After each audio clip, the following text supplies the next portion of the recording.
নমস্কার বন্ধুরা, গোপালের হেসেলে আপনাদের সবাইকে স্বাগত।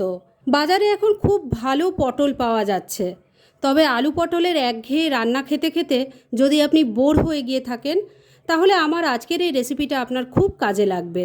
একবারে ভিন্ন স্বাদের একটা রান্না, অথচ ভাত, রুটি, পরোটা, ফ্রাইড রাইস, পোলাও সব কিছুর সাথে খেতে অসাধারণ লাগবে। তাই চলুন আর সময় নষ্ট না করে রান্নাটা করে ফেলি। আজকে পটলের একদম ভিন্ন স্বাদের একটা দারুণ টেস্টি রান্না করব। সেজন্য কড়াইয়ে সর্ষের তেল গরম করে নিয়েছি।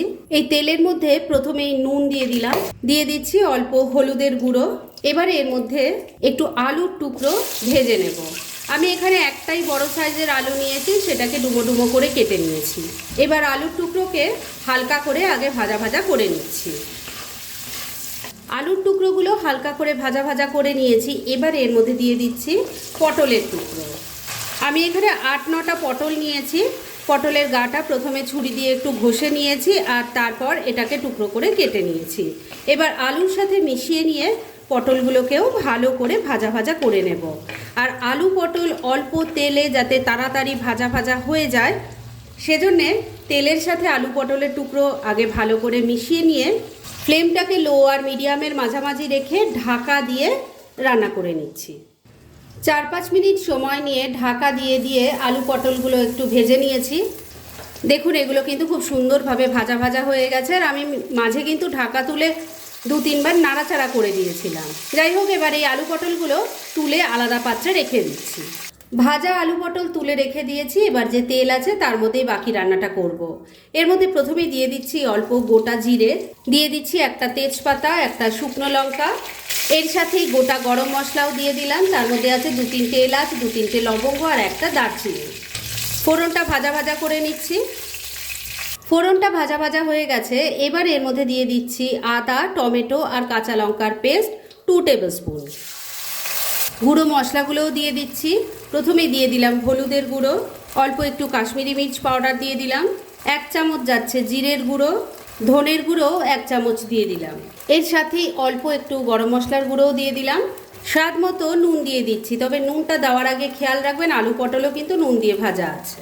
কয়েকটা গুড়ের বাতাসা দিয়ে দিলাম, তবে বাতাসা দিতে না চাইলে আপনারা এখানে চিনির ব্যবহার করতে পারেন। এবার সব কিছু খুব ভালো করে মিশিয়ে মশলাটাকে খুব ভালো করে কষিয়ে নেব। বন্ধুরা, আপনারা আমার রেসিপি দেখার সাথে সাথে আমার ফেসবুক পেজ গোপালের হেসেল, তাতেও ভিজিট করতে পারেন। ডেসক্রিপশন বক্সে লিংক দেওয়া আছে।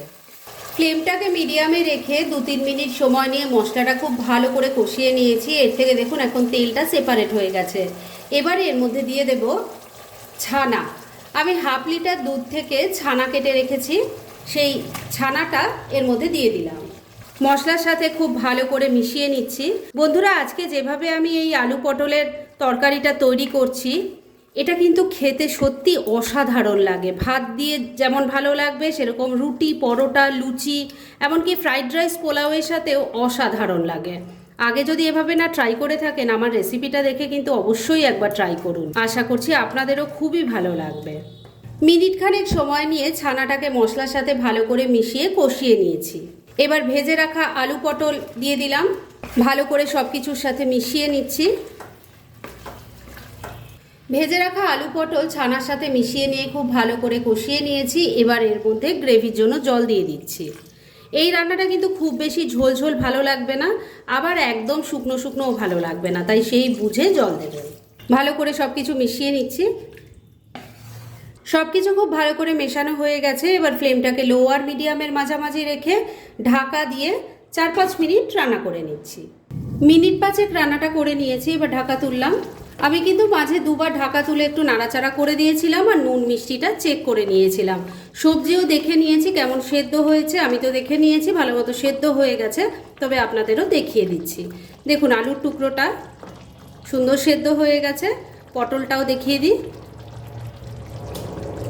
খুব সুন্দর কিন্তু সবজি সেদ্ধ হয়ে গেছে, মানে রান্না মোটামুটি রেডি হয়ে এসছে।